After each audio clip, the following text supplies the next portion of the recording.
Alright y'all, I was using Instagram while I was taking a shit earlier, as you do in 2026, and I came across this video where the video wasn't so spectacular or anything like that, but one of the comments in it actually was really profound, and that's what I'm showing to you on the screen here. Now, I had thought about this before, but I couldn't quite verbalize it the way that it was put down here, and I wanted to share it with you guys. So we'll quickly read it together. So a lady gets brutally murdered on a train on the way home from her job while she's minding her own business, not hurting anyone or annoying them, just sitting on a train. And there's not a single protest. Then a lady interfering and protesting and blocking traffic, blocking ICE from doing their job, and disobeying instructions drives the car into someone on purpose and is shot, and there's outrage. Yeah, America, you have a problem. And, I had thought about this, but, this verbalizes it pretty well. How can we live in a world where Irene Zyrzyutska, the Ukrainian girl, got stabbed, and with the combination of Charlie Kirk being assassinated, and he had a lot more attention because he's, such a widely known person. But it's true, Irene was just minding her own business, sitting on a bus. She gets stabbed by a black man who had been let out of prison, 14 times? Some ridiculous amount, at least 5, but I thought it was 14. And you mean to tell me that there's no outrage, there's no protest, there's not people saying that this person should be in prison? How did he get out? There's no backlash for, let's just go stab white women on the bus. And she wasn't even an American, she was a Ukrainian. And she had just gotten out of the war, and she ends up finding her death over here in North Carolina. This is very ugly. But here's why this difference is so huge, is you have this girl, Renee Good, and her lesbian wife who were in, the car, and she gets into the car and tells Renee Good to start driving, after she had just told the police officer to go eat a sandwich, or go eat lunch, or, big boy, it's time to go ahead, or whatever, right?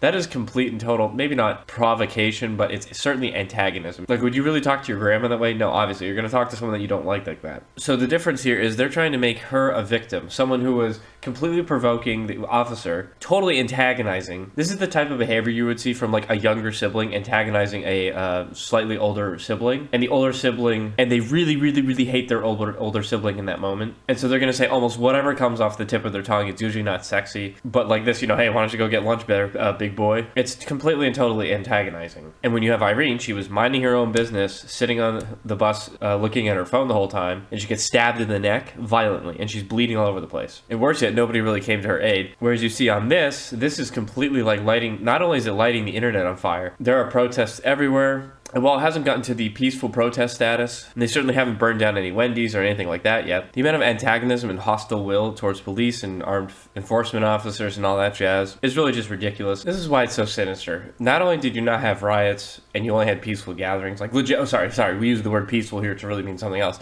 Not only did you have mournings for Charlie Kirk, visible mournings, lots of people in vigils, and still people going and trying to destroy them. I remember there was that one girl who attacked the people at the vigil, or destroyed the vigil at Texas A&M, and she got expelled or something. And so even though all the people there were gathering to mourn his death, there were still people that were going in there and destroying it, and that they thought that this is a normal thing to do. This is totally acceptable. I mean, what a load of shit, right? And so you have this group of people that will come in and destroy those vigils, and then when the flip side happens, now I'm not going to say she was asking for it because we all know where that goes, but to certainly say she didn't earn it is a little bit unwarranted. There's this thing you can do, which is complying with the law, even though it's fucking bullshit sometimes. It's better than ending up in a cemetery or the morgue or the ground, right? So even though she was the one antagonizing police and driving her car at him, or at least not complying with the law in that exact moment, the outrage mob is going to go apeshit, and they're going to get really, really fired up and pissed off about the morality of someone who kind of asked for it, kind of provoked the situation. There were so many off-ramps that she could have taken at that point, but she chose to drive and listen to her husband-wife. And yeah, I guess the guy was traumatized and had just dealt with the situation, 6 months before that, I think. But they're going to get pissed off about that situation and find her and make her the martyr as someone who was just, such a holier-than-thou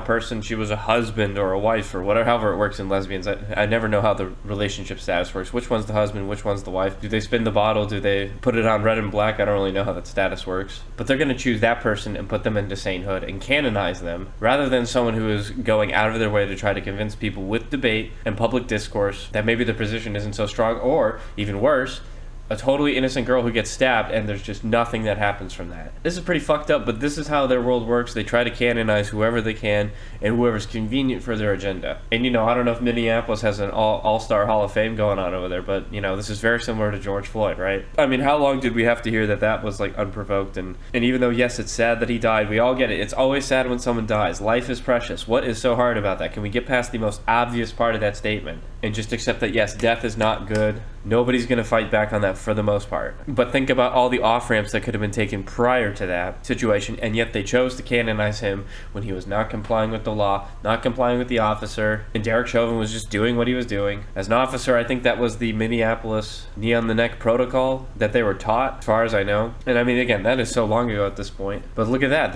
Look how many riots they started from that. The people that they choose to canonize as saints, and they choose this situation as she's like unarmed and she's amazing and she was perfect. It's like, dude, these people had multiple opportunities and off-ramps to get off and de-escalate that situation, but it kept going and going and going and going. And eventually, yes, the stakes will be raised to the point where your life is on the line if you keep fucking pressing that button and thinking nothing's gonna happen. So, I don't know, even though you could probably tell that I'm feeling a little sick, my nose is a little bit stuffy, as they say. But people who buy into this, this is like the most important part of the video, is like our conclusion we're going to get to here. People who buy into this, you know, I don't want to say like, you know, it's almost impossible to be non-political at this point because it's been so in your face, especially since COVID. COVID was like the event. And, you know, I guess if you're, you know, 14 years old during COVID, so you were born in like 2006 or after, I guess you get a small, tiny little ounce of sympathy from me because you just got pulled out of school and you probably had no idea what was going on. But for those of us who were born earlier than that, like, we've been an adult now, adult life. We've seen this fucking bullshit before. COVID was the event where we've now had years at this point to kind of realize, I guess that they were kind of bullshitting that whole time. I mean, yeah, there was a huge amount of propaganda. I was scared. And for 2 years, I kind of lambasted people for being bad people when they wouldn't wear masks. But now that we're in 2026, it's almost like it never happened. And also, the effect on society ended up being a total nothing burger for the most part. Maybe the media is lying to us and the government's lying to us, and they have something else on their agenda rather than our own good. So I'm just stating some obvious stuff at this point. But the conclusion is, if people have gotten to this point in 2025, and they're adults, they're over the age of 24, we'll say, and they're still buying into this whole Renee Goodman, COVID stuff, George Floyd was a saint BS, like those people are unreachable. You can never reach them again. They've totally bought into it, and if they aren't going to win, there might be a small, tiny minority, like the tiniest little pubic hair, a sliver of a chance that someone could be able to break away from the chains of total BS at that point and just like huge government propaganda. But we're not putting our money on that for our fucking lives. The overwhelming majority of people that are in that camp at this point in 2026, after we saw January 6th, the COVID riots,